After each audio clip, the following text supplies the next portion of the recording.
What's up guys, Omni here. You guys know how it goes, another day, another video. Last night I tweeted I sleep. What recent news topics, tweets, videos y'all want me to talk about tomorrow? Yeah guys, today is Monday, September 5th. It's officially a holiday. It's Labor Day, so you might have off or you might not, I don't know. And also it is officially pumpkin spice latte season at Starbucks, so yeah, a double whammy. A lot of crazy news to talk about to you guys today, a lot of funny stuff. I'm gonna probably start off with the funniest segment first because I can't believe this was something that was trending over the weekend. I'm telling you, you won't be able to hold back your laughters. But yeah, otherwise guys, sit back, relax, put your feet up, and yeah, allow me to lay it on you. All right guys, we got to talk about this, okay? There was something trending over the weekend, and it was a Reddit post that has to do with, you know, us guys and sexual relations, okay? But it's not provocative or anything like that. It's more funny than anything, and hopefully I don't get copyrighted for it because it has something to do with some music or audio. But Kiza and a lot of you guys liked this tweet and said you got to talk about this, which leads to a tweet that has 233,000 likes on here from this girl named Kay, who said, "Please read this and then listen to the song, okay? You are not prepared for the song." All right, so just stay with me. Don't skip around or anything like that. I'm going to read this to you just out of context, right? And then we're gonna play the song and then we'll just go from there, okay? Just hang out with me for a second. This Reddit post here reads Tifu. I can't remember what that stands for, but my 20 female girlfriend of 2 years told me the music that I, 25 male, play during sex is weird and is a major turnoff. A little backstory. When I first started having sex, I researched into ways to be better as I was a little stiff and pretty much had no idea what I was doing. I read online that you can play music and match the rhythm in order to put on a better performance. Well, I ain't never hear anything like that before. I didn't even know that was online advice, but that's already completely god awful. I mean, I'm sure it happens in the moment, like, you know, you're just getting there and you hear the beats and you start clapping the cheeks with the beats. Hold on, that's not the funny part. I searched love-making songs and started slowly creating a playlist in which I was comfortable matching the rhythm. There are a few songs to my playlist. However, there is one song in particular which actually happens to be my favorite that my girlfriend hates and says turns her off in a major way. I don't understand why it's taken her 2 years to tell me that she hates this song. It's a good love-making song with good rhythm. I feel the way I effed up is I could have possibly asked her previously if she likes the playlist or any song she'd like to add or change, but to leave it for 2 years thinking our sex life is great but in her eyes has just been ruined by my music has left the whole situation feeling awkward and I'm a bit annoyed. Now just a little commentary, okay? That is kind of wild. Like if someone comes up there with a playlist and a sex playlist, music playlist, and then you're turned off the entire time, or their selections is like kind of just not making things work or making it a lot less unsexy, there has got to be some form of communication. My man's over here thinking that he's doing good, right? And she's over here like, nah, this has been terrible for 2 years. Nah, dog. Talk to somebody. Talk, okay? Communicate. Anyway, finishing it up, and this is the last one. Said I pretty much played this tune every single time. So the amount of time she must have not been enjoying it when I thought the complete opposite is annoying, but also embarrassing in ways. Dang, my man thinking back to every single time he smashed. And being like, when that song came on, that's when it was he over here having a blast, you know? He just boom, boom, boom, boom, doing his thing, and she, oh, man, that sucked. Not to mention my previous partners, however, they never complained about the song, so maybe it's just her. It's effed up the relationship, to be honest, because sex feels awkward now. The other day we were having sex with no music, but I was still thrusting to the tune playing in my head. She recognized this and asked me to stop. Oh God. That is funny. That's funny. I thought this song was perfect, and I always thrust along with the tune and feel it gives me the perfect rhythm for doing the deed too. I usually bust to this song and find it devastating. She hates the song. Then it's the song itself, which we'll play for a second. TLDR, she hates my love-making tunes and didn't tell me for over 2 years, making sex sound awkward. And this whole thing just started trending like crazy. So the name of the song is called Seabat by this artist named Hudson Mohawk, right? And that was trending over the entire past 4 days or so. And everyone has been turning this now into a huge TikTok trend. Has been absolutely viral, where people are, mostly women, are pretending to have sex to the beginning of this song or to a part of the song, okay? And hopefully we don't get copyright strikes for playing a couple seconds of the song, but here we go.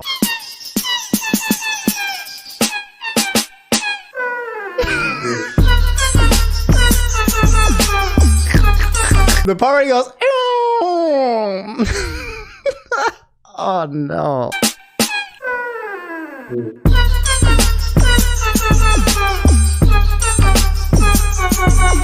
So I said this is the point of view of the guy. Are you ready? Hold up. Let me set the mood.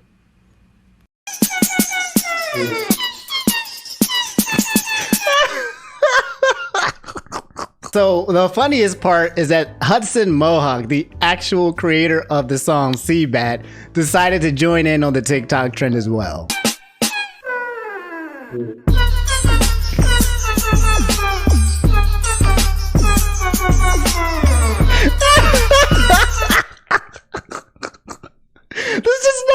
There's no way anybody is actually smashed into this song. This has gotta be a cat. It has to be a cat.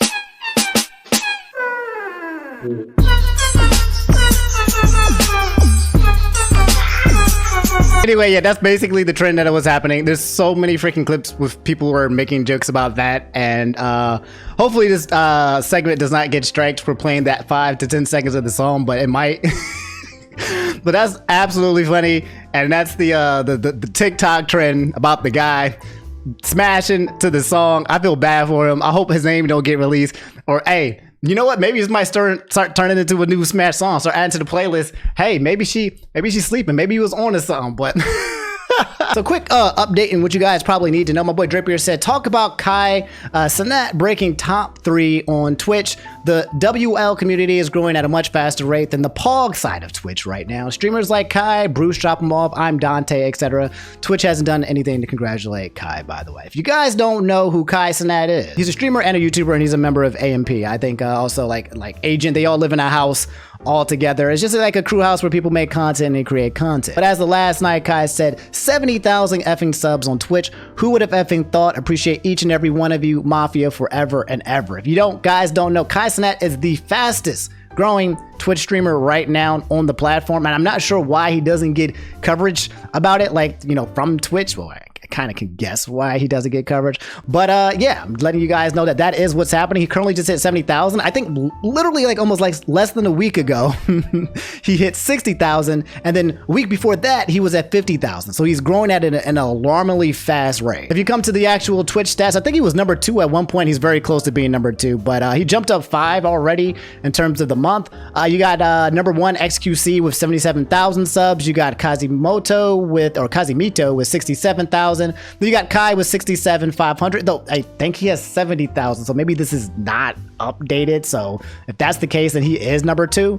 And yeah, you got other people like Nick Merckx, Hasanabi, Oron Play, Guaz, Elysian, and Elrian. But in terms of that, Aiden Ross too down here at number 10. If you talk about the WL community, if you don't know, the WL community is usually just black people.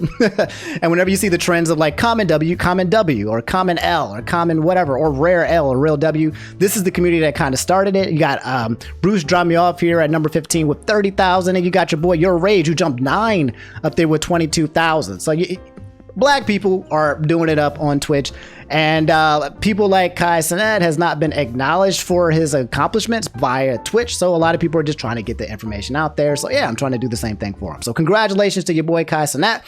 At this rate, he'll probably hit 80 and probably surpass XQC. We'll see, but that only time will tell. All right, we got to talk about it. A lot of you guys are asking me to talk about this really fast. This drama is absolutely weird. It revolves around all right, how do I put this? There's a YouTuber by the name of Noodles, who basically, from what I used to see, makes videos talking about the news. He was most famous, I think, at one point in time because he used to talk about the whole H3H3 Ethan Klein and Trisha Paytas thing back when they were in frenemies.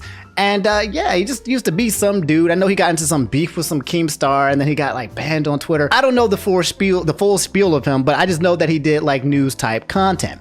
But recently, for the past weeks or past months or something, just when I was following him on Twitter, I don't know what's going on, but the man seems to be unhinged. Like he turned into some bad boy, I guess, and now he's just at war nonstop with the internet for multitudes of reasons. And I'm just not going to get into that because that's not the subject. He just seems to be constantly at war with his audience, and I just don't understand why. However, Logan the Hammer said, Noodles, this specific YouTuber, said, shoving his guest off to the stage he invited him to kicking him out during his Super Roast battle. So if I am not mistaken, Def Noodles, aka this guy, aka now Bad Boy Noodles, basically decided to do like a stand-up. He's trying to get into comedy, I suppose, and he was doing a stand-up show. And I believe there was at one point in time where he was telling people to come to the stand-up so that they could fight, or so that they could talk, or so they could have a stand-up battle. I don't know. I don't know if actual violence is what he was trying to incite, or I don't know, just people talking smack online, right? And I think this a YouTuber or a creator by the name of Salvo actually showed up, you know? It's one of those things where you talk smack online and then the person actually shows up and you're like, oh, snap, they're actually here. So here's the clip in question. I'll play it really fast. I believe this is Salvo currently right now on the stage in front of the audience, and eventually you'll see a guy come out and it'll be Def Noodles. Red Mark, Red Mark, Red Mark, Red Mark, Red Mark, Red Mark, Red Mark, Red Mark, Red Mark.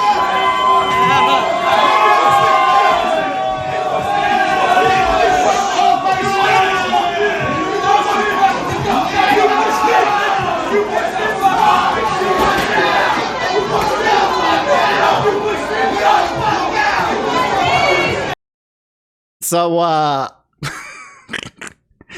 yeah, it just came out here and pushed the dude on the back, you know, followed in with like 2 black dudes to stop from any kind of retaliation, which is, in my opinion, as a coward move. You don't hit somebody and then stand behind your bodyguards. If you're gonna push somebody, you want to stand there, you want to start a fight, then start the fight, all right? Don't just... Don't hit somebody and then creep away back into the shadows of black people, bro. Like, come on. Now, at this point, you're probably wondering why. Why did this happen in the first place? Which everyone in the comment section is trying to figure out, what is the context? Why is this guy named Salvo up here holding the phone while everyone's clapping? And then why does this dude Dennis just come out of nowhere and just pushes him? What is going on? By the way, I keep saying Salvo, but it's actually Salvo, okay? Salvo Pancakes, here's his Twitter. Let's see what his point of view is. But after the shove, Salvo tweeted, "My back, my neck, my back." It's very screwed up. I'm in LA hospital. Thank you all for the messages. When Dennis shoved me in the back, it effed something badly. Hard to walk now. Give me time. I'll be back. So that push from Dennis somehow did something to my man's back. Okay, I ain't questioning the authenticity of it, but that's what he's saying. To be frank, still a bitch move. Okay, tell the guy to leave. You don't have to use force. You even got bodyguards who can just, you know, slowly push him away. But to get a cheap shot behind somebody's back like that, you know, to push him off like that, getting a cheap shot and then backing off. Not cool. Come on, bro. Come on. However, there is also Def Noodles' side that you can come see here on his Twitter, saying that this is the truth, that someone else said, no, I was there. Salvo got pushed because he comes to the show and completely harasses the crowd and interrupts the show. He also encouraged his fans to fight Def Noodles fans in the crowd. The dude would not chill, suggesting that, yeah, not Def Noodles, but Salvo was just out of pocket and was just ruining the whole thing. I don't know if that justifies him, you know, it doesn't justify violence, it doesn't justify pushing the dude. You know, you can get him escorted with the bodyguards, but yeah, he's saying that's the truth. He also said here, he was banging on windows and trying to destroy property. He harassed and assaulted my staff and patrons outside the venue. He tried to break into the green room, and he was on stage inciting and preventing the show from starting. Don't do this and you won't get pushed off the stage. Followed by, I have hours of footage, DMs, and screenshots. If this were ever to go to court, I have plenty of evidence of incitement. The internet is conveniently showing one part of the story to villainize me. I've spoken to my lawyers and the LAPD. If he wants to go to court, I'm ready. So Def Noodle saying like, yo, okay, this whole thing, this whole shebang bang didn't go the way that it played out. And I got all the records. I got all the receipts, bro. Let's go. Finally kind of suggesting and saying he did not come alone. He had his own security. He also brought 20 of his friends. He was not alone. Now, that's the story that ended up happening. And then it got wrapped up because my boy Charlie, MoistCritikal, made a video talking about the subject. This video by Charlie was called YouTuber Comedy Event Ends in Disaster. And he had made this video about a day after the event, I think, actually happening, in which Salvo said MoistCritikal was too eager to get his half-ass video out. He didn't bother to look into anything, suggesting that, yeah, that Charlie got the facts wrong. Charlie didn't know why Salvo was there in the first place, didn't understand who he was or why he was there, and did not realize that Dennis, aka I keep forgetting this guy's name, Def Noodles, basically invited him to this roast battle. So then Charlie released another video as of yesterday that's now number 2 on trending, probably was number 1 at point, saying I got called out. We'll watch a little bit, but it has to do with essentially him probably getting the information incorrect last time, and let's just see what Charlie has to say about it a little bit right here. By golly, I tell ya, these YouTuber super roast battles from Def Noodles are the gift that just keep on giving. But unfortunately, I've been caught in the crossfire, and now it's my cheeks on the grill getting cooked. They got me strung up like a pig being rotated around an open flame because of my video from yesterday, where I talked about how at the most recent super roast battle, Def Noodles assaulted a man. The whole video is just spent me making fun of Def Noodles, but I've been called out for getting something wrong in regards to the person who got pushed. Now, I will fully admit I didn't know the whole context of the person who got pushed. I assumed it was just another audience member going up there to deliver a roast, as we saw in the last one. But apparently there's a very deep lore between him and Def Noodles, and it's so deep that it makes Tolkien's work look like creative writing done by a child. There's so many twists and turns with so many layers to this onion, it's remarkable. I just want to say this too, just to stop to pause for commentary so we don't play all of Charlie's video, but like as somebody here who's done the exact same thing, sometimes when you're talking about news or you're making commentary about information, that sometimes you don't always have all the information and you don't know to look for more, right? It's like, it's not always apparent. There could have been a point where, yeah, he thought that this guy did X, Y, Z, and there was no explanation on the internet. But there's also a thought where MoistCritikal looks up and says, I don't know why this guy is up here, and then looks around a little bit more and then finds and digs it. Sometimes, I mean, these mistakes happen, right? And the fact that, you know, Charlie comes out and says, hey, I made a mistake, my bad, you know, I got the information wrong, that's all that's necessary. It reminds me of that whole situation with me and Andrew Tate, and I didn't know how bad the Andrew Tate rabbit hole went, and then the entire internet was just like, wow, Omni, shame on you, you should have Google searched, you should have did this, you should have did that. I'm like, I didn't even know I was supposed to do more. I thought I had the full information. I thought I had the extent of what was going on. I didn't know to look outside the box because I thought I had everything in the box, kind of thing. I'm just kind of like I'm just basically sharing that I understand the sentiment, but it's important that when things do get wrong, especially when you're talking to millions and millions of people about a subject, that if you do come back to correct it, then all's well ends well. And I think everyone respects Charlie because whenever he makes a fucky wucky, oopsie whoopsie, he always comes back and he fixes and says, yeah, I messed up. He holds himself accountable, and that's all you really need for a person. I was called out by a couple YouTubers as well as Salvo, the person in the video himself, for not knowing this connection. And I take full responsibility for not researching this far enough. I just made the assumption that it was like the first super roast battle where it was just random people that Def Noodles lured in here, probably with the false pretense that it was going to be a popular stream or something. I didn't know that there was anything deeper to it, and I'm sorry for that. I wish I did know that though, because if I did, I would have made a lot more jokes about it. Because apparently Def Noodles invited Salvo was the guy on the stage, invited him there to perform roasts. His whole thing was pull up or shut up. So Salvo said bet and pulled up. And in response to that, Def Noodles got so upset his blood was boiling, eyes rolled into the back of the skull, and he was overcome with the devil.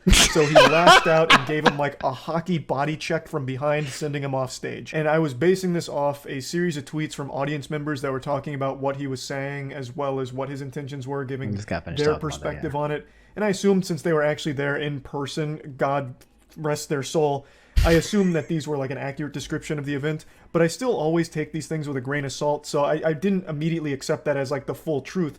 I was just giving my take on if these tweets are accurate, then here's my opinion on it. Here's how I feel. So yeah, just basically make an opinion based on the information that he sees, not realizing that there was a lack of information that he did not see. Anyway, guys, that's the whole situation between Def Noodles, Salvo, and MoistCritikal getting dragged into there as well. And I hope I don't get dragged in there. Hope I didn't say anything wrong. If I did, I'll correct myself later. But I mean, long story short, bro, like it's absolutely wild. I don't know what's happening to Def Noodles. I used to watch his content back in the day, and I mean, I wasn't really into some of the stuff that he talked about, but he seemed like he would upload every day. I kind of respected the hustle. I don't know what's going on, but he's just, I don't know, he's raging against the machine, and by the machine is just people in general, looks like, and he's trying to do his own thing. I don't know. I'm not going to try to make any assumptions like that. Okay, I don't hate the dude, but I do think that what he did was absolutely wrong. You don't commit violence like that. And look, if you're going to push a dude, right? If you are going to start a fight, then start a fight, all right? If you are literally going to say, hey, I challenge you to a duel, and you slap somebody in the face, right? Don't slap somebody in the face and then back up into your goon black army. Like, what? That's not how it's done, dog. If you're going to start it, finish it. Otherwise, don't start it at all. Now, I don't condone violence in these situations at all, right? Now, I always say, like, hey, look, if you feel like things need to get put on the line, you got security for that to make people get out to eject those CDawg, okay? You can leave it up to them. But if you are really going to step up to the plate and you're really going to start something, then finish it. It's cowardly. It's super cowardly. There's more drama going on between Def Noodles and all these other YouTubers as well that I'm not really trying to get into, okay? I don't really care to get in that deep. Nothing personal happening for me here, but this was big enough that you guys wanted me to talk about the overall surrounding situation happening between these guys. So yeah, them's the break. So my boy Emerald said MrBeast new burger place. If you guys don't know, MrBeast has always had a Beast Burger thing that you could do like on the mobile app. However, as of this weekend, he opened up the first official MrBeast Burger store, and he said here in this tweet, don't show up, lots of people will be here, you guys. And I'll just play the clip for you guys to see just how much traction his first opening actually got. This is crazy. Bro, I can't even hear. Wow. That's wild. This is wild. This is crazy. Oh my God. Why are there so many people here? It's a full jam-packed store of all of these people here for MrBeast burgers. Like, that's got to be tens of thousands of people or thousands of people. I don't know, tens of thousands, but thousands and thousands of people got to be in this store right now screaming. He tweeted that we opened our first Beast Burger in 10 minutes and there are 10,000 plus people already in line. I feel pretty good about serving all of you, but anyone else coming, I don't know, maybe come tomorrow or later tonight, haha.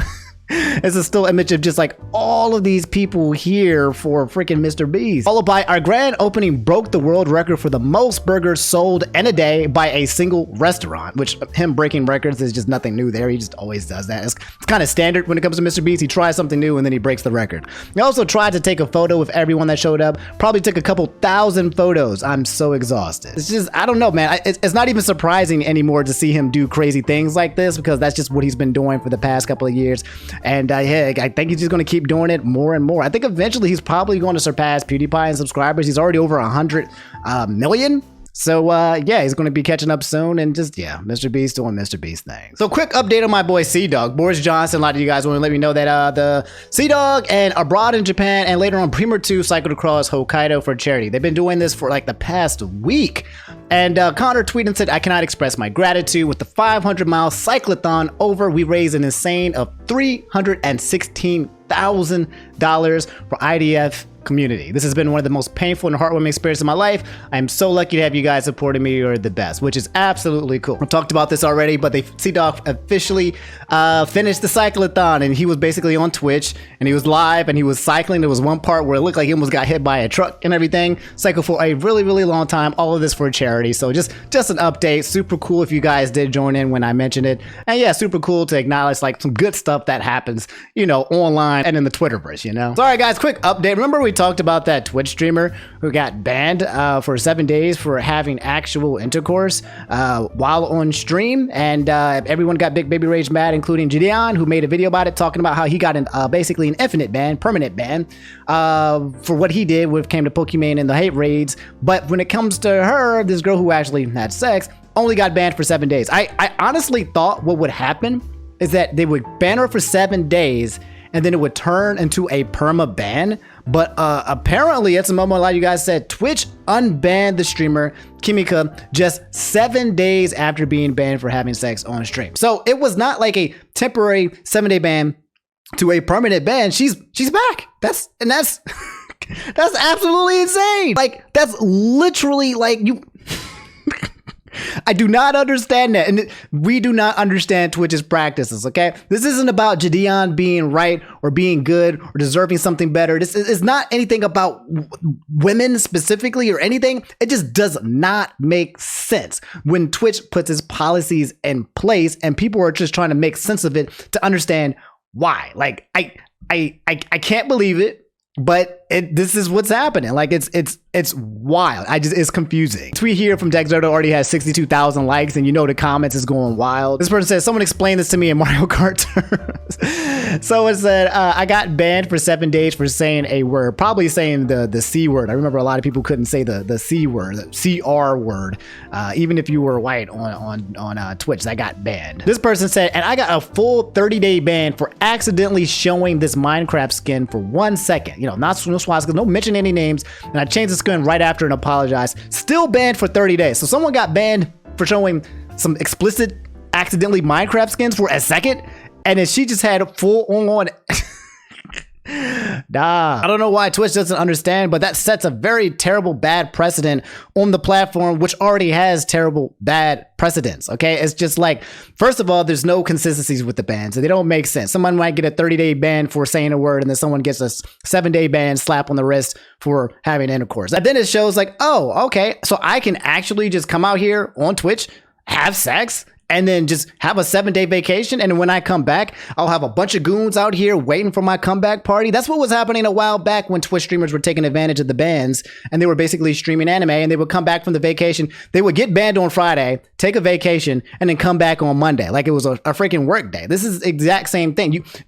She actually benefited from having sex on stream and the ban, because then she got more clout and then more exposure, and then more women are going to come over here and like, oh, I can do the same thing. Or even guys, maybe guys might come over here and like, yeah, I'm about to get down and dirty as well.